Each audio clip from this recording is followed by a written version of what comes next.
Ang kwentong ito ay hango sa totoong buhay. Karanasan ito ni Emeng. Taong 1972, San Agustin, Surigao del Sur.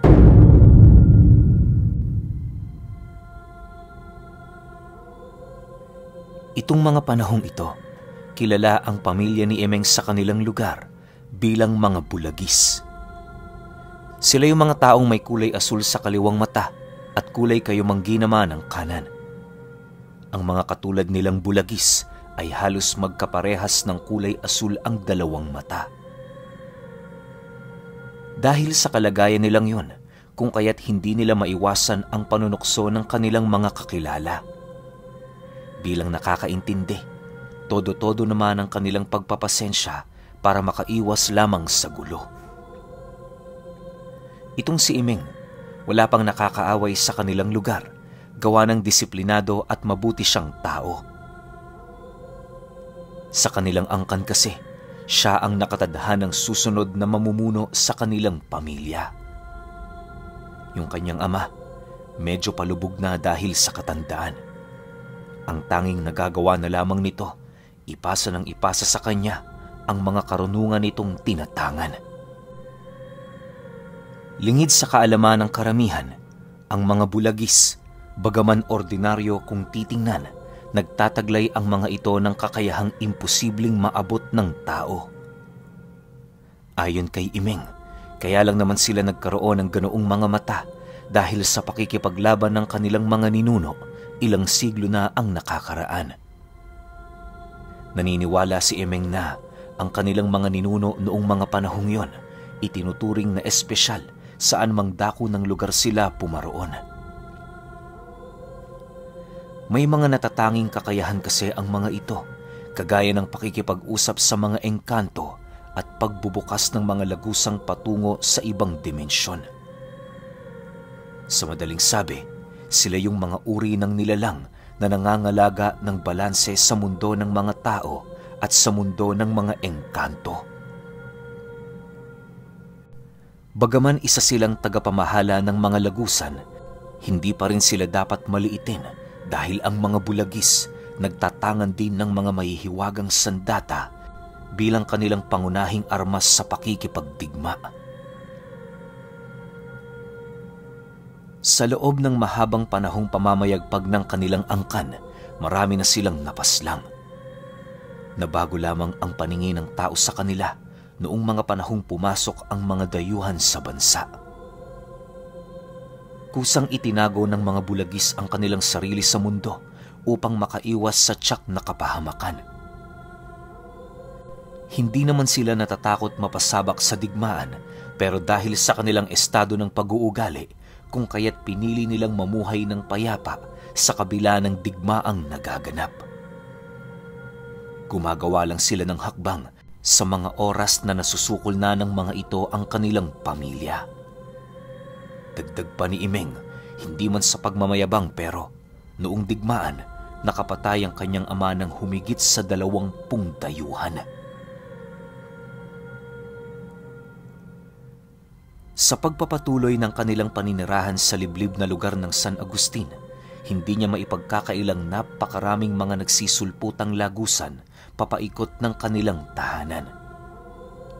Upang hindi magambala ng mga ordinaryong tao ang mga nilalang, hanggat maaari, nagpakalayo-layo sila sa baryo. Yun lang kasi ang nakikitang paraan ng kanyang ama para maiwasan ang anumang gulong maaaring maganap sa kanilang pamilya. Sa taong ito, nasa edad 19 na taong gulang pa lamang si Emeng. May matikas siyang pangangatawan at hindi maipagkakailang kagwapuhan. Minsan lang siya kung tumungo sa baryo, pero kapag napapadpad siya roon, pinagkakaguluhan siya ng mga dalagang matagal nang may gusto sa kanya. Todo iwas naman ang kanyang ginagawa, lalo pat ayaw niyang sumuway sa mga kautusan ng kanyang mga magulang.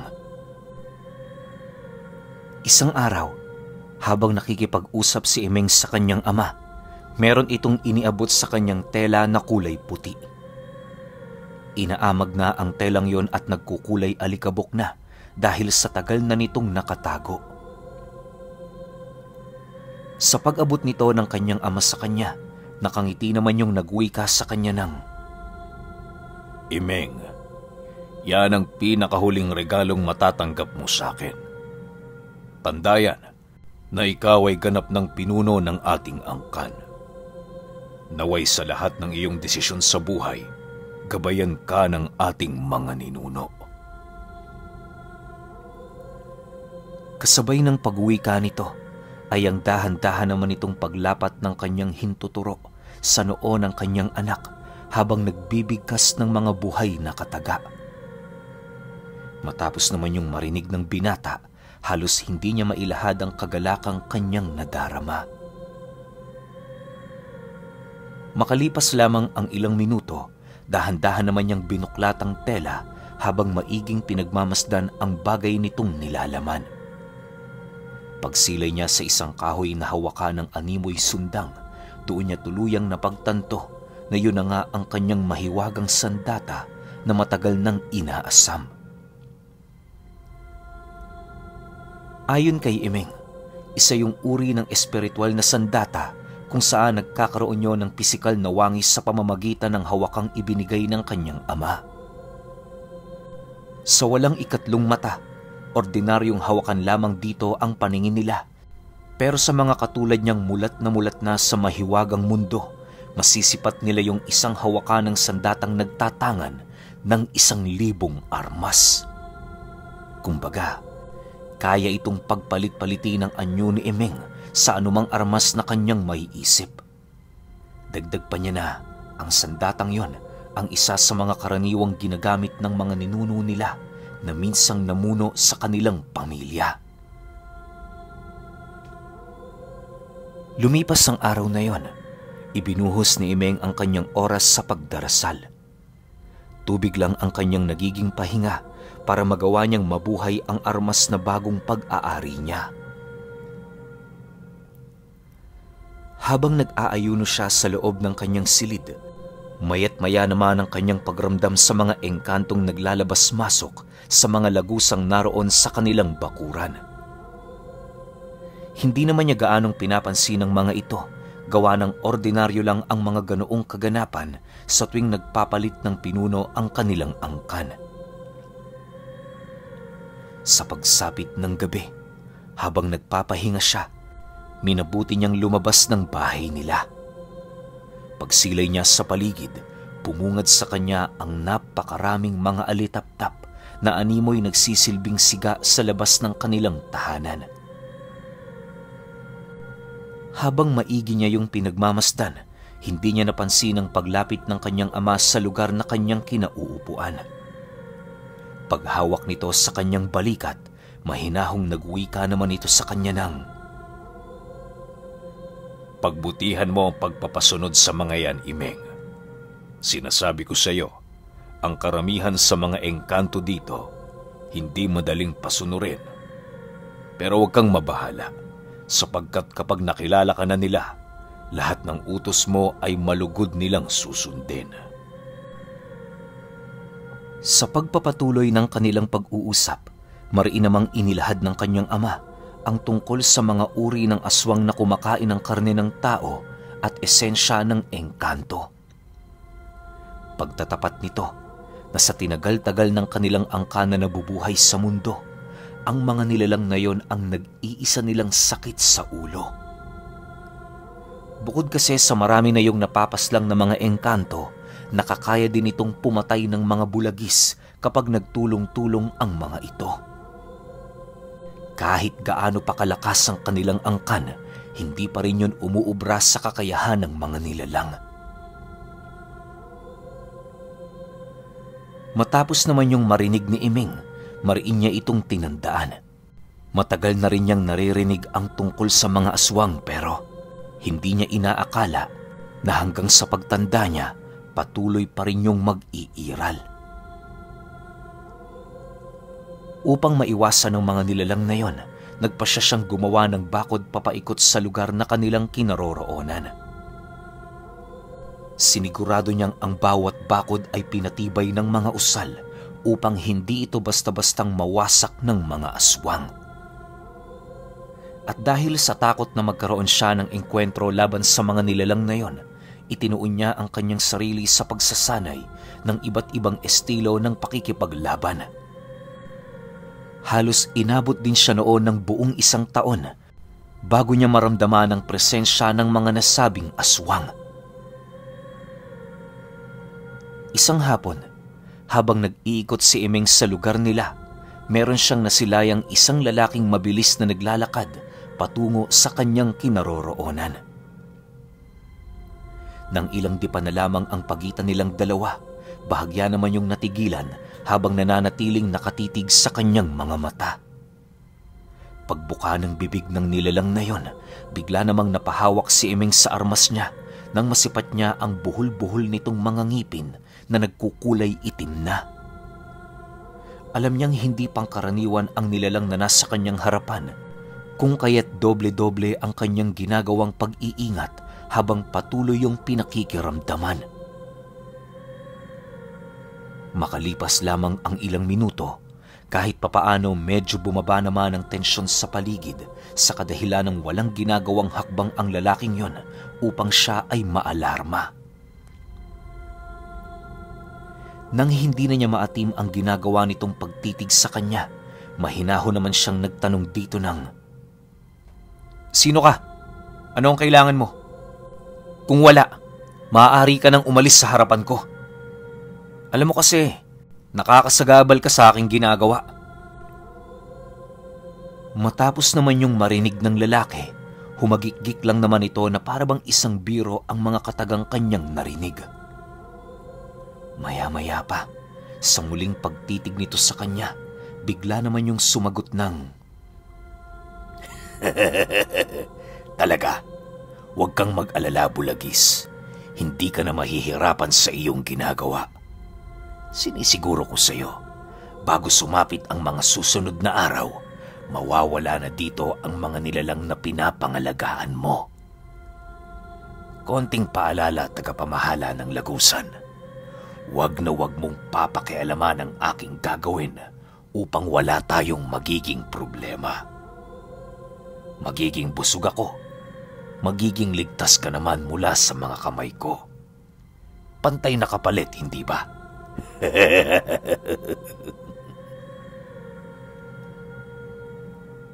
Matapos nitong makapagsalita, hindi na nag-alangan pa si Imeng na bunutin ang kanyang sandata. Pagbulong niya ditong maging isang latigo, mabilisan naman niya yung inihataw sa nilalang, subalit nagawa nitong makailag bago pa man yun tamaan. Sa paglayo nito sa kanyang kinaroroonan, mabilisan naman yung sumuot sa kakahuyan hanggang sa tuluyan na itong maglaho. Sa pagbalik ng katahimikan sa paligid, minabuti na niyang umuwi upang maipagbigay alam sa kanilang padre de pamilya ang mga nangyari.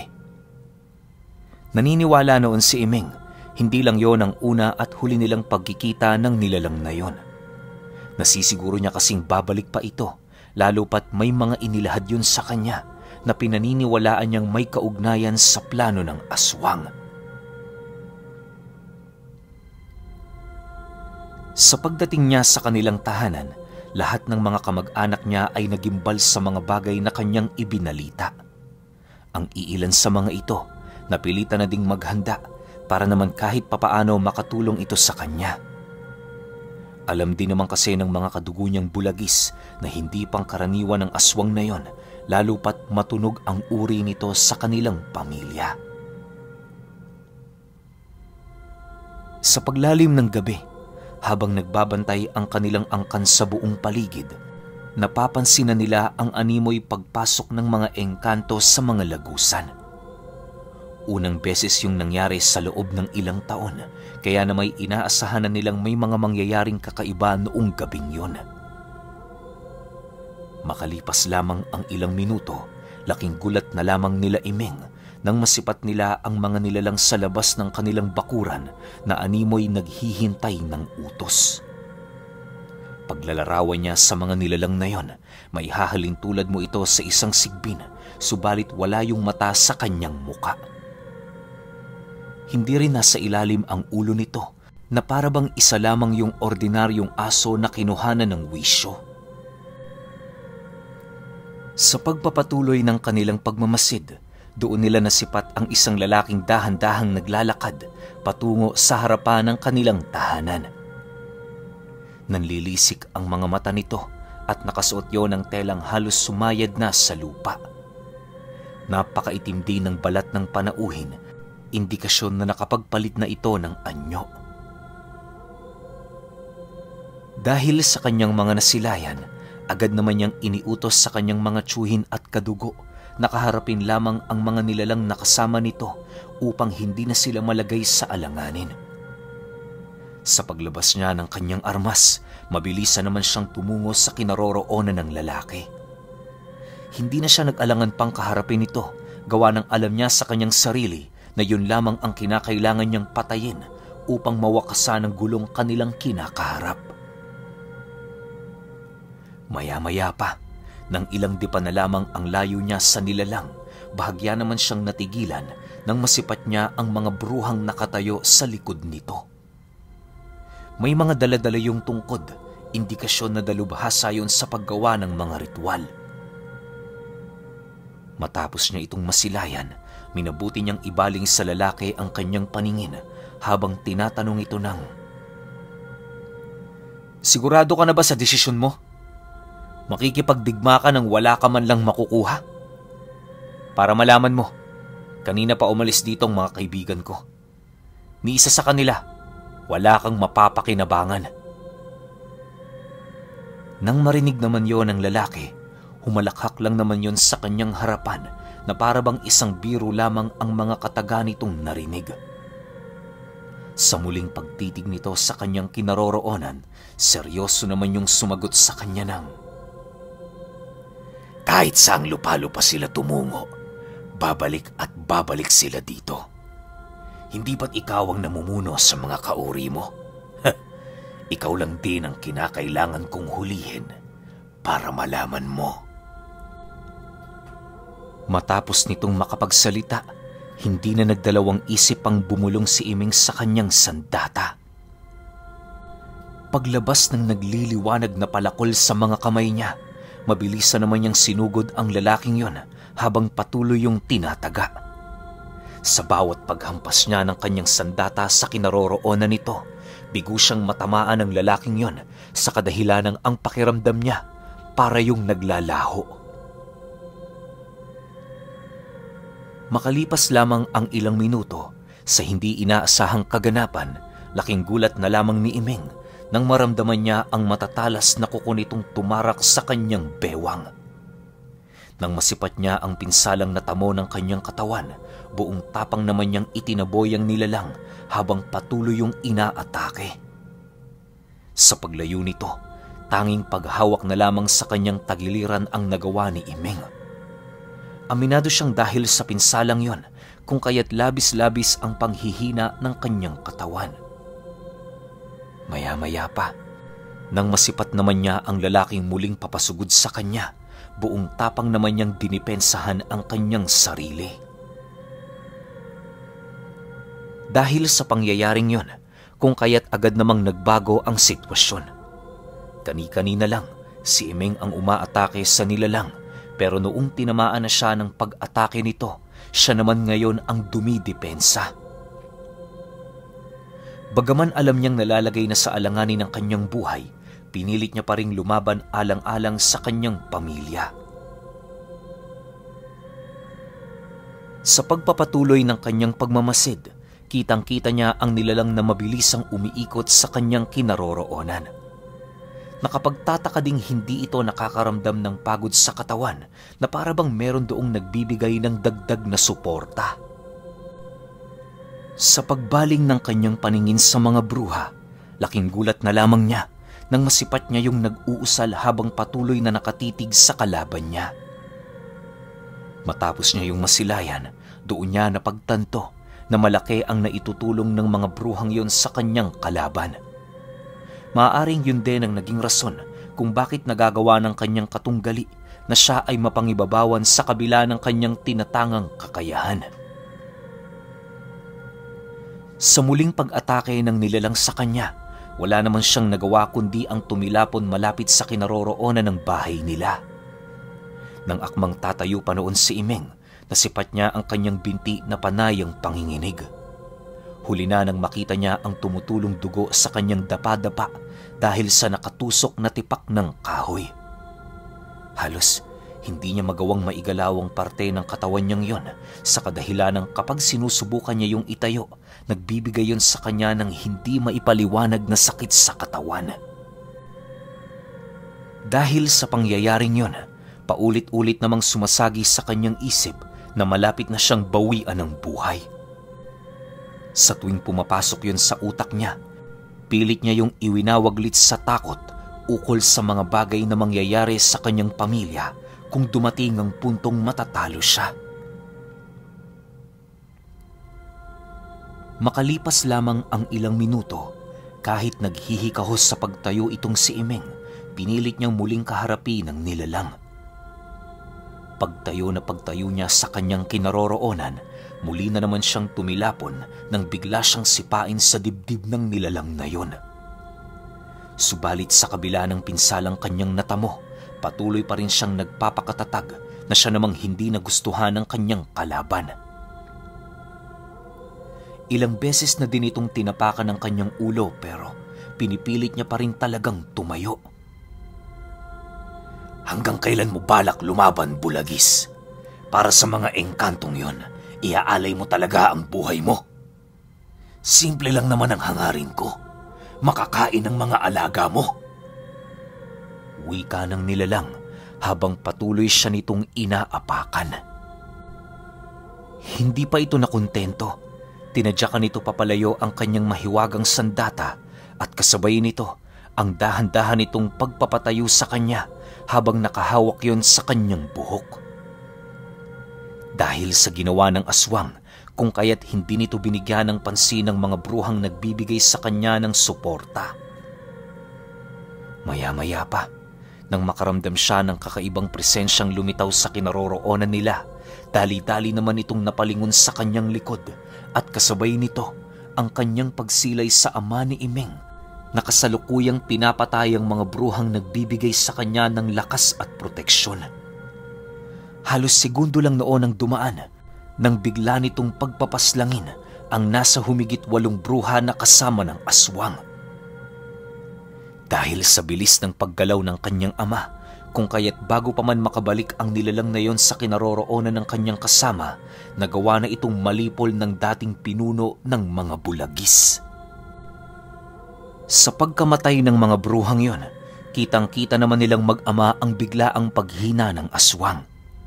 Kung noon ay napakatikas ng pagkakatayo nito, sa pagkamatay ng mga kasama nitong bruha, halos uugod-ugod na ito. Matapos naman nila yung masilayan sa ganoong kalagayan, hindi na nag-alangan pang sumugod ang kanyang ama sa nilalang. Sa paglapit nito, walang habas niya yung pinaulanan ng suntok hanggang sa dumating ang puntong tuluyan na yung nabuwal dahil sa pinsalang kanyang natamo. Sa pagbagsak ng nilalang sa lupa, buong tapang namang tumayo si Imeng upang atakihin ang nilalang na yon. Labis-labis na lamang ang galit niya rito, lalo pat muntik-muntika na siya nitong mapatay. Subalit bago pa man niya tuluyang mapaslang ang nilalang, agad naman siyang pinigilan ng kanyang ama habang nagwiwika ito ng, "Imeng, huwag mong kakalimutan ang batas ng ating angkan. Hayaan mo ang nilalang na yan na magdusa sa pamamagitan ng parusang ating mapagkakasunduan. Naniniwala ako, walang ni isa sa atin ang may kagustuhan na yan ay palayain." Nang marinig naman ni Imeng ang sinabi nito, agad naman siyang humingi ng tulong sa mga tiyahin niyang dalubhasa pagdating sa panggagamot. Sa paglalim pa ng gabi noong mga oras na yon, tuluyan na nga nilang nalipol ang mga sigbing patuloy pa ring nakikipaglaban sa kanilang mga kasama. Nang dumating na sa puntong ang aswang na lamang ang natira, agad naman nilang napagkasunduan na putulan yon ng binti at braso at iligaw yon sa looban ng kuweba. Sa pamamagitan ng ganoong parusa, mararamdaman ng aswang ang kawalan ng pag-asa at labis na pagsisisi ukol sa kanyang ginawa. Bago pa man pumatak ang bukang liwayway, nagawa na nilang maisakatuparan ang parusang naisip nilang ipataw sa nilalang. Nang masipat nilang unti-unti nang bumabalik ang mga engkanto sa kanilang lugar, natuwa naman sila kahit papaano. Sa paglipas pa ng mga buwan at taon, nagsanay itong si Imeng upang mapaghandaan ang mga susunod na engkwentro laban sa mga aswang na kumakain ng mga engkanto. Para sa kanya, bilang pinuno ng kanilang angkan, sino mang engkantong lumalabas sa ginawa nilang lagusan ay itinuturing na niyang hindi iba sa kanilang pamilya.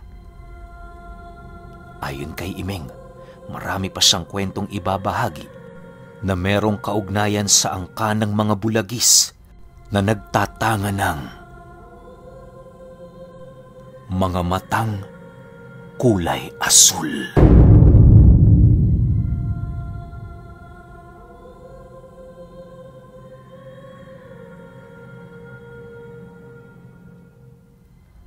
Okay, opinion ko sa kwento.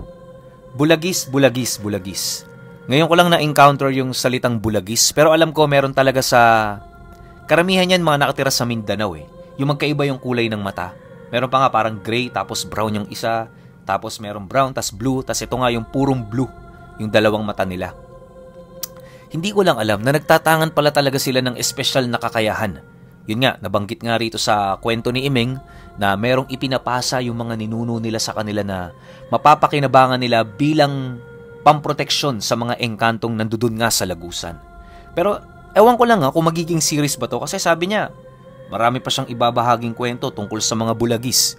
Well, hindi natin masasabi yan kasi nakita ko yung email ko, parang ito pa lang yung sinesend niya. Siguro kung maririnig man to ni Imeng, kung may iba ka pang kwento dyan, di padala mo na para dire-diretso tayo, di ba? Para magawa rin nating series. Pero hindi tayo 100% na sigurado rito kasi meron tayong paparating na series. Di ko lang alam kung bukas yun kasi eto lihiti mo to, meron tayong pictures dito tungkol sa kanya tsaka sa ginagamit niya. Pero balik tayo sa kwento. Kung meron kayong opinion sa kwentong ito, comment nyo lang sa baba. Yun lang, hanggang sa susunod na kwento. Salamat.